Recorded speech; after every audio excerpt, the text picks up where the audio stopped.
So today, before we get started, y'all see the name of my message here. So before we get started, I got a quick testimony about this particular message. Last week when we was putting it together, myself, that put it together, Charlie was putting on the PowerPoint. We got to the end of this message, and right at that time, her computer went haywire. The computer itself told us, it put us a message on the computer that says, this computer does not have connection to the Wi-Fi. And of course, like I said, you see the name of my message. Now, the funny thing about that is, the icon on the computer, the little Wi-Fi icon on the computer was full. Y'all know I stream.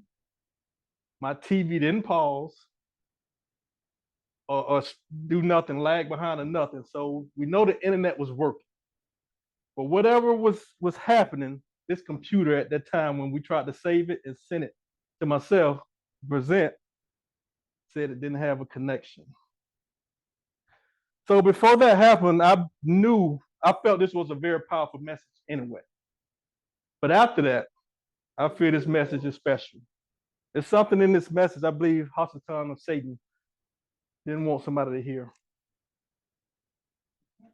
But we're gonna prove him wrong today, because he didn't stop nothing. So do not lose your connection. It's the title of this message. And we're gonna be coming from Exodus 17, verse number 8 through 16. And it reads, Then Amalek came and fought with Israel at Rephidim. So Moses said to Joshua, Choose for us men and go out and fight with Amalek. Tomorrow I will stand on the top of the hill with the staff of Yah in my hand. So Joshua did as Moses told him and fought with Amalek. While Moses, Aaron, and Hur went up to the top of the hill, and whenever Moses held up his hand, Israel prevailed. And whenever he lowered his hands, Amalek prevailed. But Moses' hands grew weary. So they took a stone and put it under him, and he sat on it. While Aaron and Hur held up his hands, one on one side and the other on the other side. So his hands were steady until the going down of the sun. And Joshua overwhelmed Amalek and his people with the sword. Then the Elohim said to Moses, Write this as a memorial in a book and recite it in the ears of Joshua, that I will utterly blot out the memory of Amalek from under the heavens. And Moses built an altar and called the name of it, The Elohim is my banner, or Yahuwah Nisi, saying, A hand upon the throne of the Elohim. The Elohim will have war with Amalek from the generations to generations. All right, so the first thing we need to kind of figure out, we see it says that Amalek came and fought with Israel. So we see Amalek was the aggressor here. They was the bullies. They came and attacked Israel. All right. So now I want to show who Amalek is. Why would anybody attack Israel? So let's see if there's some history there. So to find out the history, we need to go to 1 Chronicles 1:35 and verse 36. And it reads, the sons of Esau, Eliphaz, Ruel, Yeush, Yalam, and Korah. The sons of Eliphaz is Teman, Omar, Zepho, Gatam, Kenaz, and of Tanah, Amalek. So Tanah was the concubine of Eliphaz. And out of that union became Amalek. So we see here, we'll go to the next slide, which is our concordance, which just confirms just what I was saying. By Amalek, name means dwell in the valley, and he's the son of Eliphaz by his concubine Tanah, which is the grandson. So Amalek is the grandson of Esau and the progenitor of the tribe of a people in southern Canaan. So looking back at that, knowing who Amalek is, might give us some insight of why they may have attacked Israel. We all know the history between Jacob and Esau, right? Esau selling his birthright to Jacob, and then Jacob stealing the blessing later on. So it might some hate there, probably. So so the grandson of Esau attacked Israel. So as we go through this message, I want to show where this place the battle took place, Rephidim. So on this left here is a map in our Sefer on page 1797. And if we look down at this bottom here, it's the Rephidim. That's where the city or town is located back then. And on the right is just a Google snapshot, just to compare so you can see where to be at today, which would be in Saudi Arabia, northwest Saudi Arabia, which would be this place, Rephidim, which is where the battle took place. All right, still with me?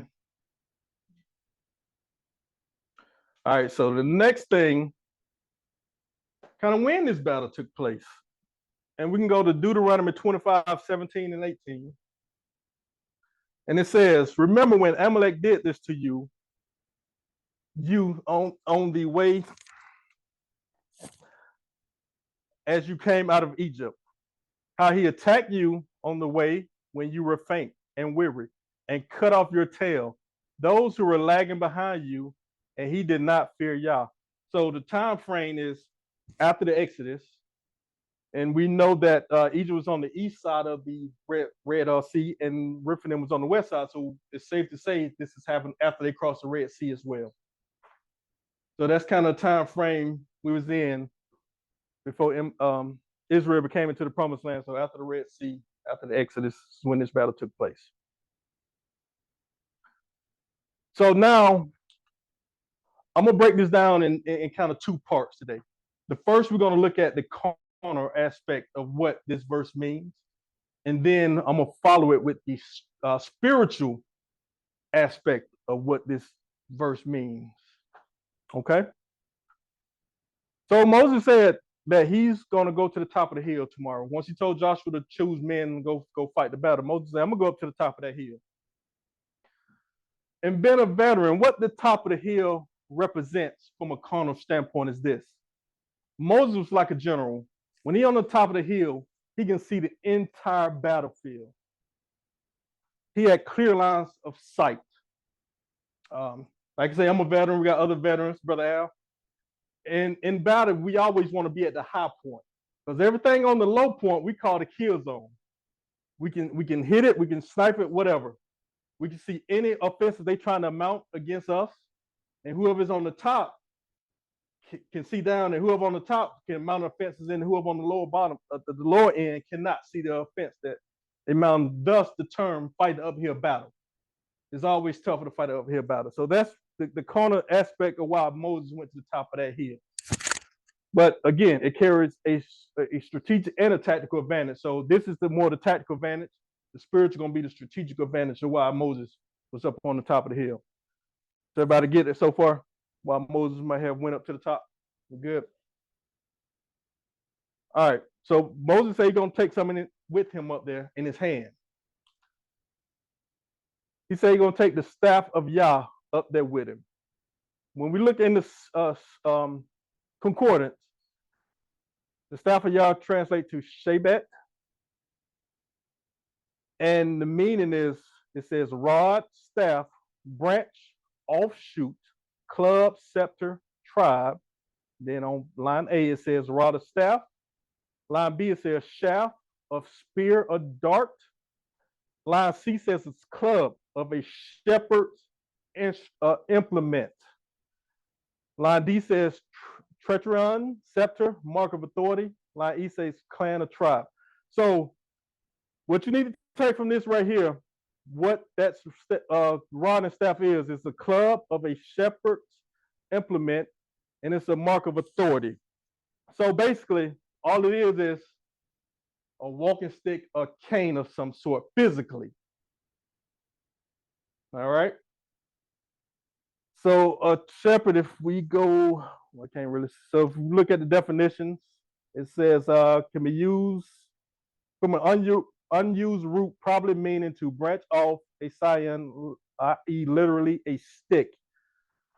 For punishing, it's for walking, it's for ruling, for many things, as a way a shepherd used it.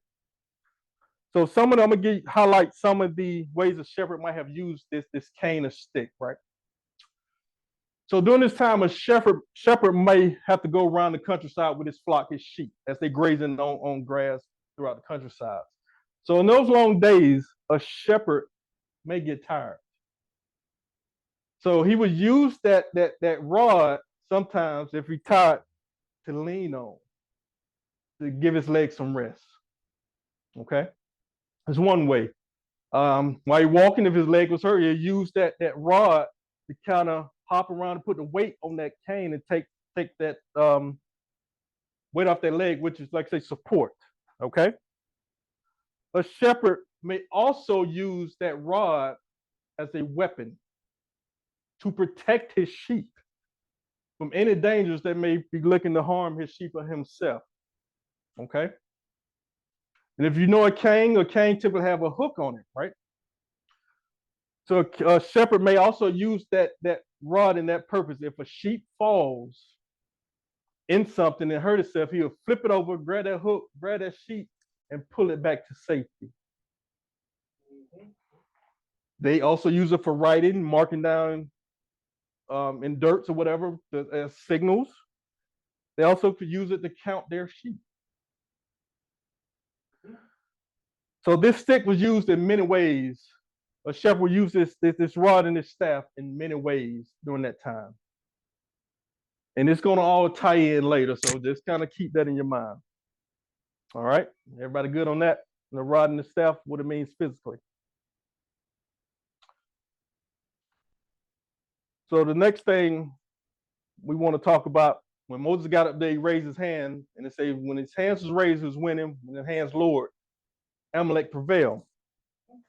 So from a carnal standpoint, that means submission. When Moses was up on that mountain, he had them hands raised. He was in submission to the Most High.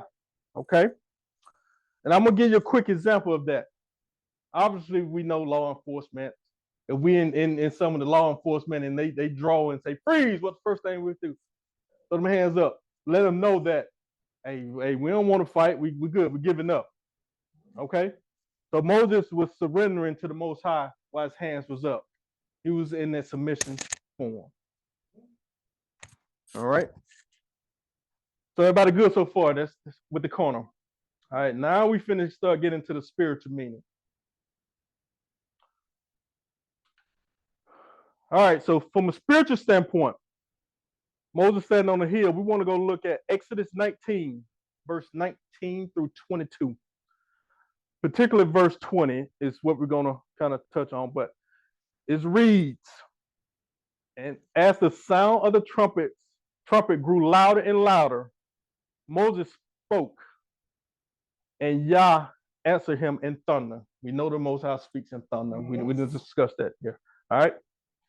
The Elohim came down on Mount Sinai to the top of the mountain, and the Elohim called Moses to the top of the mountain, and Moses went up.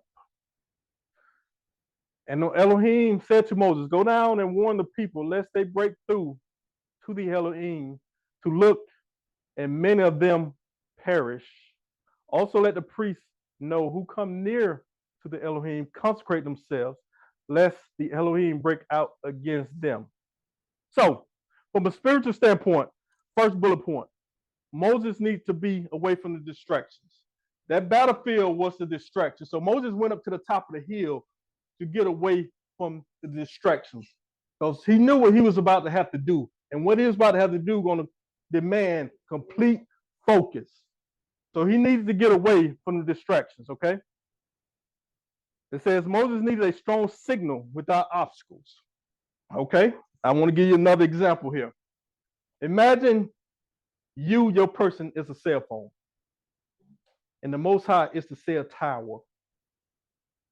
If you go deep in the woods or forest with a lot of foliage around you, to the point where the light can't even get in, will that cell tower signal be able to get that cell phone? What that cell phone signal gonna look like? It's probably barely, if any. Okay. So Moses knew he had to get away from the obstacles. And that battlefield was a distraction, but there was many obstacles that would draw his attention away. So what does that mean? Moses going to the top of the hill represents getting closer to Yah. And as we read it here, some of us or some people the Most High called to physically get close to him, which he did as Moses in Exodus 19. But also then later on, he told the priests if they want to come near to him, they have to consecrate themselves. But I cut it off there. But if you continue to read, he also told the priest, don't let the priest come near him. So he was basically saying the priest can come near him spiritually, but not physically. Because he said here to people, if they try to come to get a look at him, they're going to die. All right? So only a few or certain people the Most High would deem to come close to him physically. But we all can come get closer to the Most High spiritually. And that's what this represents. When Moses went to the top of the hill, he was getting closer to the Most High from a spiritual standpoint. And he couldn't do that with the distraction and the obstacles in his way. All right, this last bullet point, I'm not going to touch on it right now, but remind me, don't let me forget that. That's a good scenario I'm going to give you guys. Remind me later at the end of this lesson. All right? So everybody good on the top spiritual aspect of going to the top of the mountain with Moses while he went up. Okay. All right, now we're going to go into the staff or rod of Yah from a spiritual standpoint. Depends on your translation. Some will say staff, some will say rod. ESV say staff, the Sif will say rod. Obviously, we know they're one and the same physically, a little different spiritually, which I would explain that as well. So, but to understand the way this word is used back in those times, we have to look at Psalms 23, 1 through 4.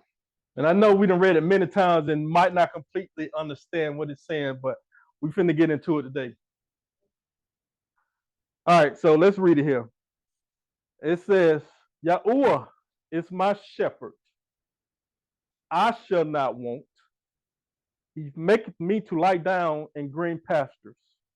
He leads me beside the still waters. He restored my soul. He leads me in the path of righteousness for his name's sake. Even though I walk through the valley of the shadow of death, I will fear no evil. For your rod and your staff, they comfort me. Okay. So let's break this down. The first thing, what does this sentence say? Yahuwah is my shepherd. So it establishing right now, he's the shepherd. We seen earlier the staff and that rod was a shepherd's implement, which it tells us here, the rod and the staff, it comforts me. So it established that right off the bat. Next, it goes into, I shall not want. Not I shall not need, but he said you shall not want. And making me to lie down in green pastures. So as a sheep, he telling you you won't want nothing. And if you're in green pastures, you got everything you want as a sheep. So essentially, what the Most High is telling us here is, he is Yahuwah Yahweh. He's the provider. He said, I'm going to provide for you everything you want. He's the provider. The same way the shepherd tends to his flock early on. That shepherd is the provider for that flock. Then it goes into he leads me beside the still waters. He didn't say he lead us beside a raging river or a stream, a running stream, or even a dripping faucet. He said he leads us beside still waters. So essentially what Yahuwah is saying here is he is Yahuwah Shalom. He is our peace. The same thing way the shepherd is the peace for those sheep. Next it goes in, he restores my soul. I told you when that sheep falls, that shepherd flipped that rod around and pull the sheep to safety. When we fall, the Most High pulls us back up to safety. He is telling us he is Yahuwah Ga'al, which is our Redeemer.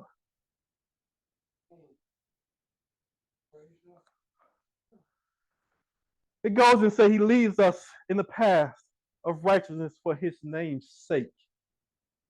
What he's telling us here is he is Yahuwah Sa'akah, which means righteousness.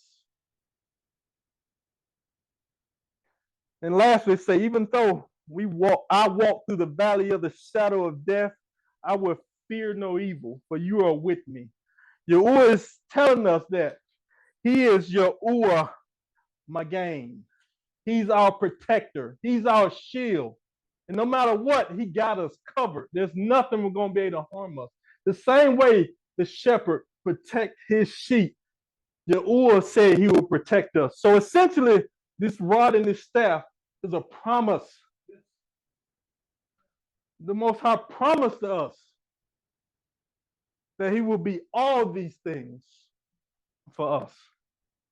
And Moses knew that, but Moses knew he had to do something first.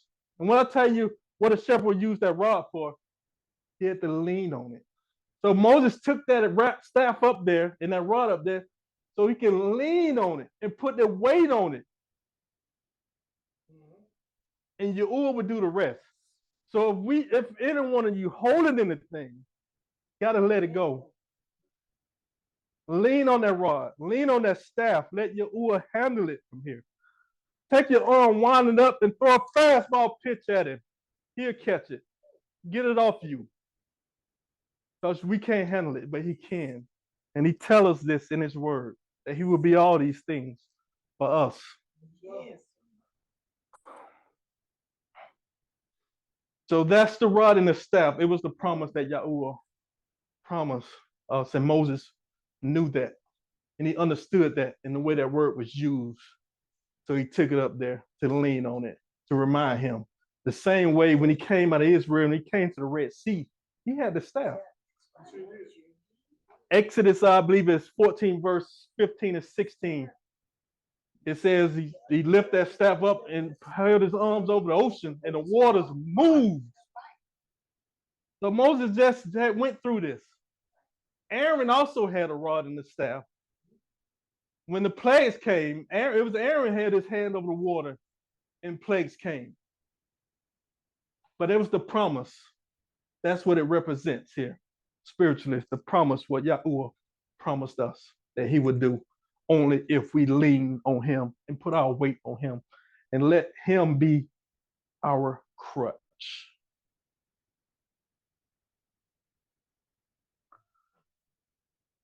All right. So I had this paper here, which while we're on the rod and staff, I'm going to read it. It says the symbol represents, which talk about the rod and staff, represents the concern and compassion that a shepherd has for his sheep. The rod conveys the concept of authority, power, discipline, and defense of the sheep. Whereas the staff, I told you, had a little different meaning spiritually. The staff represents all that is long-suffering and kind. So rod and the staff, the same physically, but a little different spiritual meanings, which we all grew up with. Spare the rod, spoil the child. Rod is discipline as well. All right. So everybody good on this, the spiritual meaning of this rod and this staff. Now, spiritual meaning of the hands. When Moses went up there, I told you earlier he was in submission. But we know that this was a praying posture. Brother Al did an excellent teaching on how to pray. So them hands in the air was a praying posture, and Moses was in that praying posture. And we're gonna go through some verses to show you that. So these verses, I want you to only focus on the posture of what these verses are saying. So Psalms 28, verse 2. Hear the voice of my pleas for mercy. When I cry out to you for help, when I lift up my hands towards the most holy sanctuary, lifting up the hands was the praying posture Moses was in. Psalms 141, 2. Let my prayers be counted as incense before you, and the lifting up of my hands as the evening sacrifice. Moses was in a praying posture. Psalms 134, 2. Lift up your hands to the holy places and bless the Elohim. Moses again was in a praying posture. Lamentations 2 and 19 says, arise, cry out in the night at the beginning of the night watches. Pour out your heart like water before the presence of the Elohim. Lift your hands to him for the lives of your children who faint from hunger at the head of every street. Again, praying posture Moses was in. He was praying. Couple more. You know, we're going to give you a lot of examples about these. So a couple more. 1 Timothy 2 and 8. I desire then that in every place the men should pray, lifting holy hands without anger or quarreling. Again, the hands raised, as Brother Al taught us earlier in his study, this was a praying posture. Isaiah 1 and 15. When you spread out your hands, I will hide my eyes from you. Even though you make many prayers, I will not listen. Your hands are full of blood. So again, I want you to focus strictly on the posture. And it tells you that those hands spread it out, they was praying. All right, so now I want to go a little deeper. I told you earlier submission. So now I say it was praying spiritually. So I want to look at some definitions.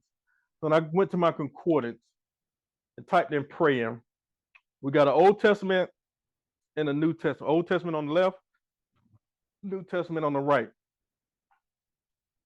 And Old Testament is H6419, and it's palal, a primitive root to judge, officially or mentally, by extension to intercede, pray, entreat, judge, judgment, make, pray, prayer or praying, make supplication. And if we go to the New Testament, same word in the New Testament, pro eukoi, definition is to pray to Yah. That is supplicate, worship, pray earnestly for or make prayers. So when I did this, two words stood out to me, and it was that make supplications and supplicate worship. I want to go look deeper into that and kind of see what it means. So I pulled up the definition just in my online dictionary, and it says supplication, an act of instance of supplicating, humble prayer, entreaty, or petition, which is basically what we just read in a Strong Concordance. But then I looked down at the origins of the word. It just says, Latin supplication, and then it says see supplicate. So I went to supplicate. Then it says to pray humbly, make humble and earnest entreaty or petition. To pray humbly, to entreat or petition humbly, to seek or ask for by humble entreaty. So it's simply the same thing of what was the concordance was telling us. And then when I look down at the origins, it goes down to that Latin supplicate is past particle, or supplicare to kneel. So it came from a word meaning to kneel, according to them. Equivalents to supplicate stem from supplex, submission. So it still goes back to what I'm saying earlier when I told you submission. So praying and submission is basically synonymous with each other. When we in prayer, we are in submission.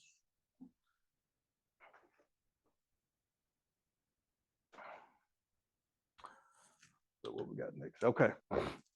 So now we want to go to the point of why I titled this "Check Your Connections." If you ever lose power of Wi-Fi, we'll start with power, and everybody else in the neighborhood got power. The first thing they might tell you to do is what? Go check that circuit breaker box. Okay.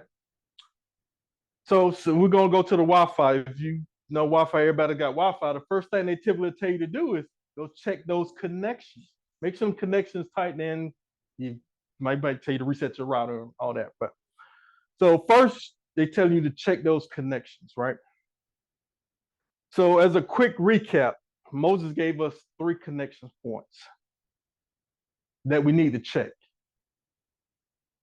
And if any one of these connection points fail, the enemy comes in and prevails. So the first connection point Moses gave us was what? Go to the top of the hill, which represents, like I say, getting closer to Yah. How do we get closer to Yah? By his word. We have to meditate on his word daily. We have to get in these scriptures, learn what he wants for us, learn his ways, learn his scriptures, learn his instructions.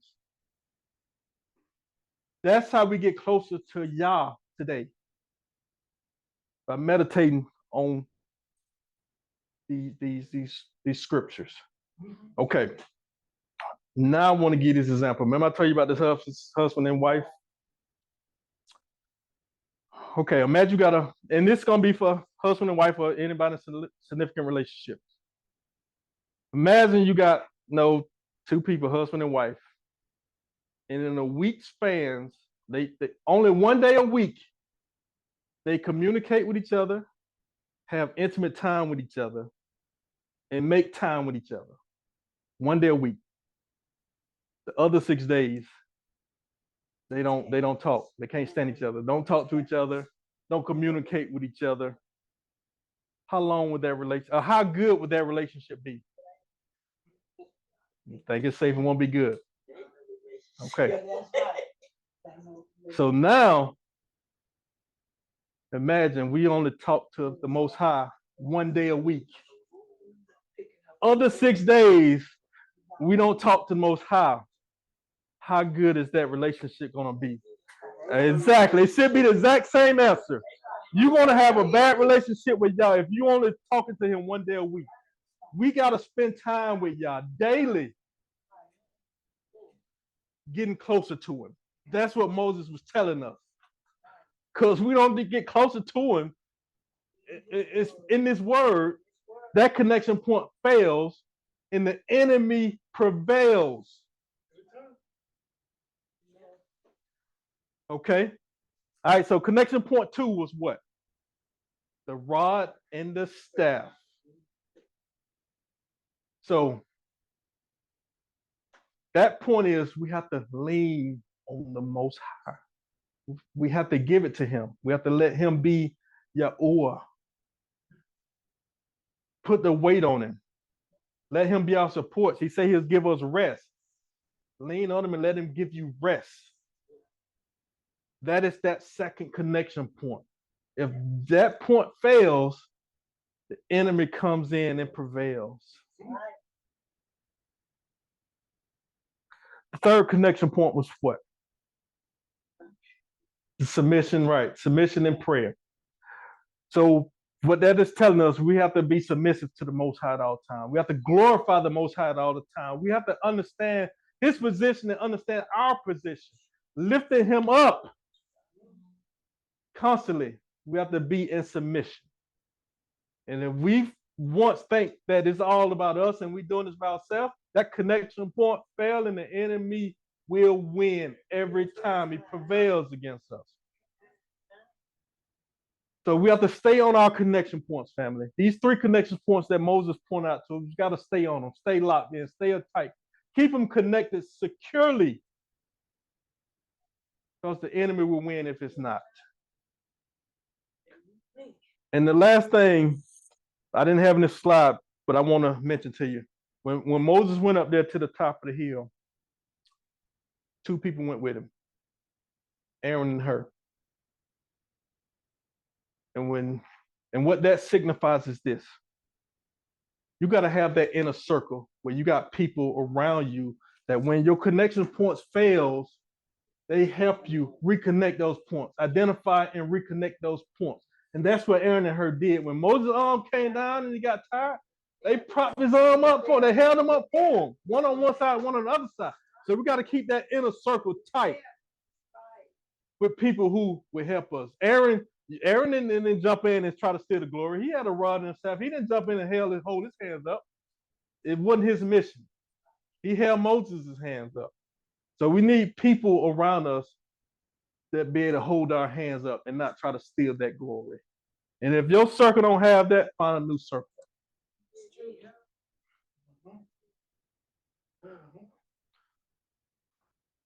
So that is my lesson today, family. Check those connections points. And if you're in a point where the enemy is starting to prevail over you, check these points. Because there's a good chance that one of them is coming loose. So check those connections. You were saying something about this is a love letter from him to us. Just like if I say that I love my kids, I'm going to love them with all my heart. And he left instructions for us. Right. But we got to spend time in it to understand it. This is a love letter. If we want to know about him and how you care about him, you got to read it. Got to read it. Got to read it, meditate on it, fast on it, pray on it. We got to get into it daily. Got to. Like I said, if you and your spouse don't talk daily, that relationship's not gonna be good. So the Most High, if you and the Most High ain't talking daily, your relationship with the Most High isn't good, regardless of what you say. That's right. That's spend time with him. That's right. So that's all I have, family. Any questions for me today? I got a